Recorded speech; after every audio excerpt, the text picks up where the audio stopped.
Morning students, आज की इस क्लास में हम 5th और 6th दिसंबर 2023 के लिए करंट अफेयर्स के एमसीक्यूज डिस्कस करेंगे. So let's begin. The first question is the climate club launched at COP28 of UNFCCC was first proposed by which country. जो COP28 है UNFCCC की, जो कि अभी UAE में यानी कि यूनाइटेड अरब एमिरेट्स में हो रही है, वहां पर एक क्लाइमेट क्लब लॉन्च किया गया है. उसका जो आइडिया है वो किसके कौन से देश के द्वारा प्रपोज किया गया था. ऑप्शन ए है फ्रांस, ऑप्शन बी है इंडोनेशिया, ऑप्शन सी है कंबोडिया एंड ऑप्शन डी है जर्मनी. यहाँ पर आप देख सकते हैं क्लाइमेट क्लब जो है एक open inclusive high level forum है. तो इसका क्या मतलब है? ओपन है, जो भी लीडर्स हैं उनके लिए, इंक्लूसिव यानी कि हर किसी को, जो भी वहां पर मीटिंग्स में जो भी रिक्विजिट है उनको इंक्लूड करता है, सबके आइडियाज को इंक्लूड करता है.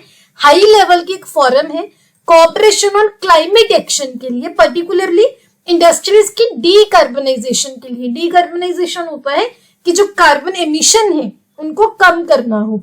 इसमें क्या करेगा, जो पेरिस एग्रीमेंट, जो COP 2015 के टाइम में पेरिस एग्रीमेंट हुआ था, उसकी इम्प्लीमेंटेशन के, उसके गोल्स की इम्प्लीमेंटेशन को सपोर्ट करेगा.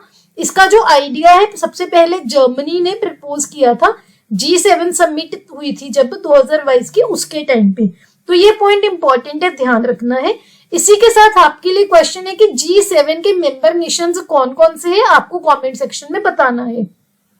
क्लाइमेट क्लब की अगर बात करें तो इसकी जो मेंबर्स हैं वो है 36 और इंडिया इसका मेंबर नहीं है. ये पॉइंट जो है बहुत इंपॉर्टेंट है, ध्यान में रखना है कि इंडिया क्लाइमेट क्लब का मेंबर नहीं है. इसका आंसर है option D, that is Germany. Next question is the name of the cyclone Michong has been suggested by. Cyclone Michaung, cyclone होता है चक्रवात, जो कि अभी चेन्नई में काफी ज्यादा डैमेज कर रहा है, नुकसान कर रहा है. तो उसका जो नाम है चक्रवात का, वो किसके द्वारा सजेस्ट किया गया था? ऑप्शन ए है इंडिया, ऑप्शन बी है म्यांमार, ऑप्शन सी है मॉलडीव्स एंड ऑप्शन डी है बांग्लादेश. यहाँ पर आप इसका जो है सोर्स देख सकते हैं. Cyclone triggered rain brings Chennai to a halt, claims 6 lives. तो यहाँ पर आप देख सकते हैं सारा साइक्लोन का बताया हुआ है. मिचोंग जो लैंडफॉल है वो आंध्र प्रदेश में जो है एक्सपेक्ट किया जा रहा है. सो इसी के बारे में न्यूज थी. तो जो साइक्लोन मिचोंग है, ये इसका नाम है, म्यांमार ने सजेस्ट किया था. तो आपको ये ध्यान में रखना है. बे ऑफ बंगाल वाले रीजन में आया था और इंडिया में आने वाला इन टोटल 2023 का 6th साइक्लोन है. और जो बे ऑफ बंगाल रीजन है, बे ऑफ बंगाल में आने वाला 4th साइक्लोन है. तो इसका आंसर है option B, that is Myanmar. Next question is the headquarters of global methane initiative is located in. Global methane initiative के हेडक्वार्टर्स कहां पर है? ऑप्शन ए है UAE, ऑप्शन बी है जर्मनी, ऑप्शन सी है फ्रांस एंड ऑप्शन डी है USA. यहाँ पर आप इसका भी सोर्स देख सकते हैं. सो जो मीथेन है ये ज्यादा पोटेंट है, ज्यादा पोटेंसी है इसकी, ग्रीन हाउस गैस जो है ज्यादा एमिट करती है. और इसकी जो परसिस्टेंसी है, यानी कि जो एक लंबे टाइम पर रहने वाली, वो कम है. इसके अगर सोर्सेज की बात करें, मीथेन के नेचुरल सोर्सेज भी हैं. कौन कौन से मेन? एक तो कैटल फार्मिंग, जहां पर कैटल्स रखी जाती हैं, लैंडफिल्स हो गए, वेस्ट वाटर ट्रीटमेंट फैसिलिटीज हो गई, जो राइस की, चावल की खेती होती है वहां पर मीथेन होती है, और कुछ इंडस्ट्रियल प्रोसेसेस. ये जो पॉइंट्स है बहुत इंपॉर्टेंट है, बहुत ध्यान से इसको याद करना है. इसके अलावा मीथेन जो है, इसका जो फॉर्मूला क्या होता है, केमिकल फॉर्मूला CH4. मीथेन एक ऑर्गेनिक कंपाउंड है. इसके जो मॉलिक्यूल है उसमें कार्बन और 4 हाइड्रोजन एटम है, मैंने आपको भी बताया. ये क्या है? एक पोटेंट क्लाइमेट पॉल्यूटेंट है. क्लाइमेट टॉक्स तो जो है काफी टाइम से कार्बन डाइऑक्साइड के, हम कार्बन डाइऑक्साइड एमिशंस के बारे में तो बहुत बात करते हैं, लेकिन अभी वर्ल्ड लीडर्स जो है वो मीथेन के इफेक्ट जो है ग्लोबल वार्मिंग पे, उस पर काफी बात कर रहे हैं. अभी जो COP 28 हो रही है UAE में, यूनाइटेड अरब एमिरेट्स में, वहां पर भी जो है कुछ फाउंडेशंस ने अनाउंस किया है कि वो $450 मिलियन इन्वेस्ट करेंगे मीथेन एमिशंस को टैकल करने के लिए, क्योंकि मीथेन की जो ग्लोबल वार्मिंग पोटेंशियल है वो कार्बन डाइऑक्साइड से भी ज्यादा है. ये पॉइंट बहुत इंपॉर्टेंट है, ध्यान रखना है. ग्लोबल वार्मिंग पोटेंशियल क्या होता है किसी भी कंपाउंड के और किसी भी कंपाउंड की कितनी कैपेसिटी है उसको इन्वायरमेंट को वार्म करने की, इन्वायरमेंट का टेम्परेचर बढ़ाने की, उतना same amount of carbon dioxide की कंपेरेटिवली, उसको हम बोलते हैं global warming potential. Global warming potential 100 जो है ये मेजर करता है एक शताब्दी के टाइम पे। कार्बन डाइऑक्साइड का जो ग्लोबल वार्मिंग पोटेंशियल है 100, वो 1 है, मीथेन का 28 है, तो ये बहुत ज्यादा है कार्बन डाइऑक्साइड से। लेकिन इसके साथ एक और इसकी प्रॉपर्टी जो आपको ध्यान रखनी है कि ये कम टाइम के लिए रहता है हमारे एनवायरमेंट में, तो शॉर्ट लिव्ड क्लाइमेट पॉल्यूटेंट है, ये चीज स्पेशली ध्यान रखनी है। ग्लोबल मीथेन इनिशिएटिव यहाँ पर मैंने क्यों इंक्लूड किया है, मीथेन के रिलेटेड है, मीथेन के बारे में काफी बात हो रही है तो आपको पता होना चाहिए। ये एक वॉलंटरी है कि आप अपनी इच्छा से इसका पार्ट बन सकते हो। एक वॉलंटरी इंटरनेशनल पार्टनरशिप है जिसके अंदर काफी national governments, private sector entities हो गई, डेवलपमेंट बैंक्स हो गए, एनजीओज वगैरह हो गई, सभी इंटरेस्टेड एक प्लेटफॉर्म पर, एक जगह पर आते हैं, मीथेन गैस के एमिशंस को कम करने के लिए एफर्ट्स करते हैं, एडवांस मीथेन रिकवरी करते हैं और मीथेन की जगह पर एक क्लीन एनर्जी सोर्स को यूज करने के लिए जो है काम करते हैं। ग्लोबल मीथेन है इनिशिएटिव के हेडक्वार्टर्स है वाशिंगटन डीसी जो कि यूएसए में है, तो इसका आंसर है option D, that is USA. Next question is volcano Merapi is located in which country. जो वोल्केनो मेरापी है ये कौन से देश में लोकेटेड है? ऑप्शन ए है इंडोनेशिया, ऑप्शन बी है जापान, ऑप्शन सी है फिलीपींस एंड ऑप्शन डी है ब्राजील। यहाँ पर आप इसका भी सोर्स देख सकते हैं। इंडोनेशिया का मेरापी वोल्केनो जो है ये इरप्ट हुआ है जिसकी वजह से जो ऐश है बहुत ज्यादा हवा में फैल चुकी है। जो मेरापी वोल्केनो है it is one of the most active volcano Indonesia में। ये इंडोनेशिया का जो वोल्केनो है वेस्ट सुमात्रा में है और ये जो वोल्केनो है इसके जो स्प्रेड है, इसके जो इरप्शंस है उसकी वजह से बहुत ज्यादा ऐश जो है हवा में आ गई है और ऑफिशियल्स ने बोला है कि हमने सेकंड हाईएस्ट अलर्ट लेवल भी सेट किया था मेरापी माउंटेन के लिए और जो भी आसपास रेजिडेंट्स रहते हैं क्रेटर के 3 किलोमीटर के एरिया के लिए। तो ये आपको ध्यान रखना है मेरापी माउंटेन का, मेरापी वोल्केनो का कहां पर है? इंडोनेशिया में। इसका आंसर है option A, that is Indonesia. Next question is the world's first portable hospital Aarogya Maitri add cube.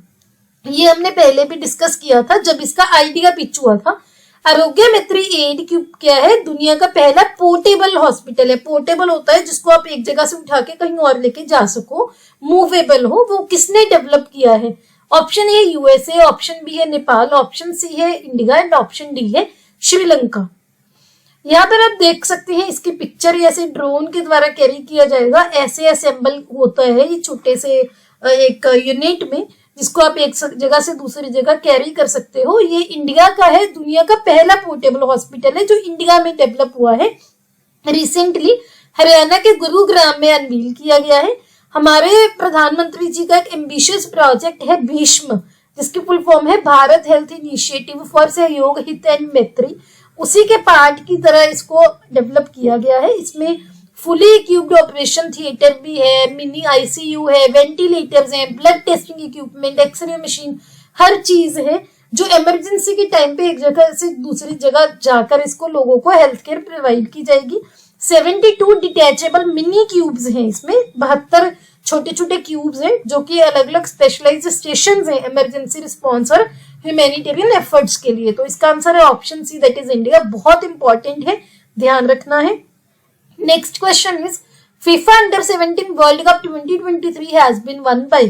FIFA under 17 world cup जो है 2023 में किसके द्वारा जीता गया है? ऑप्शन ए है अर्जेंटीना, ऑप्शन बी है ब्राजील, ऑप्शन सी है जर्मनी एंड ऑप्शन डी है फ्रांस।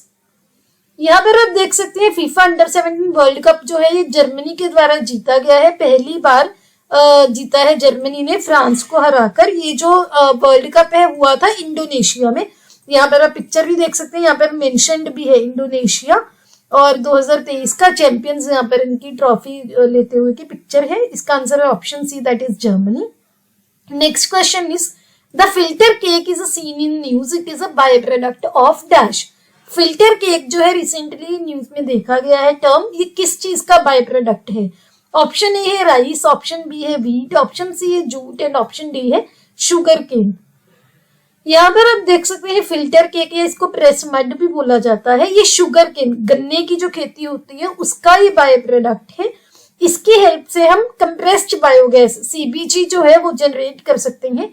ये एक एग्रीकल्चरल वेस्ट है जो कि जब गन्ने का जो जूस है जब आप उसको फिल्टर करते रहते हो तो शुगर एक्सट्रैक्शन को के लिए भेजने से पहले जो एग्रीकल्चर वेस्ट ऑब्टेन होता है उसको हम फिल्टर केक बोलते हैं।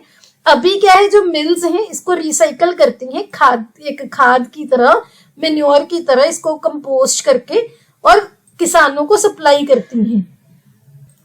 इसकी अगर यूज की बात करें तो ये जो है इसको फीड स्टॉक की तरह यूटिलाइज कर सकते हैं बायोगैस प्रोडक्शन के लिए, एनाएरोबिक डाइजेशन के लिए और सब्सिक्वेंट प्यूरिफिकेशन के लिए, कंप्रेस्ड बायोगैस को बनाने के लिए। तो इसका आंसर है option D, that is sugarcane. Next question is the global technology summit 2023 will be held इन।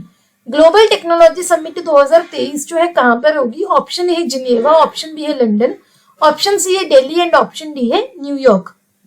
यहाँ पर आप देख सकते हैं ग्लोबल टेक्नोलॉजी समिट जो है ये इंडिया ऑर्गेनाइज कर रहा है जिसका थीम है जियो पॉलिटिक्स ऑफ टेक्नोलॉजी। इंडिया में कहां पर हो रही है? दिल्ली में। ये इस समिट का 8th एडिशन है जिसमें नई technology, digital infrastructure, national security वगैरह के लिए बात होगी।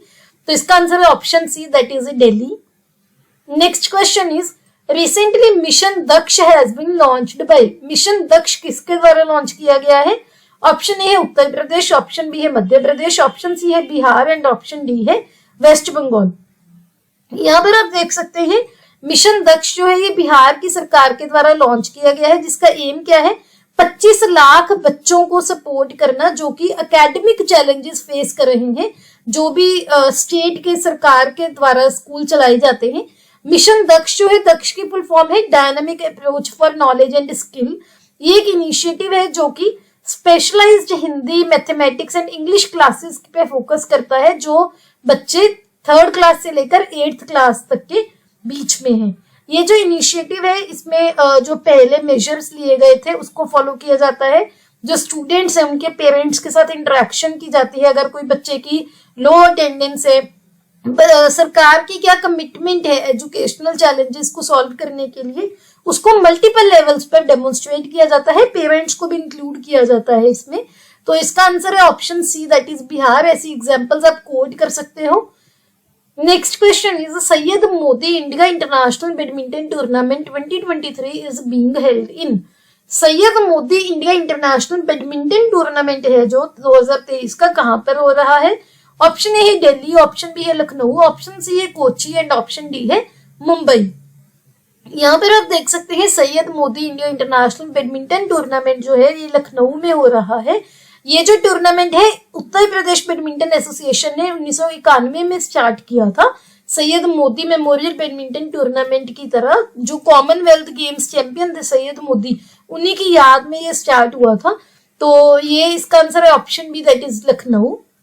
ये हमारे सोशल मीडिया के यूजर नेम है, इनके लिंक जो है वो डिस्क्रिप्शन में आपको मिल जाएगा, आप हमें वहां पर फॉलो कर सकते हैं। अगर आपको ये वीडियो अच्छी लगी please hit the like button, अपने दोस्तों के साथ वीडियो को शेयर कीजिए। Don't forget to subscribe to my channel. See you tomorrow at 8 o'clock। Have a nice day.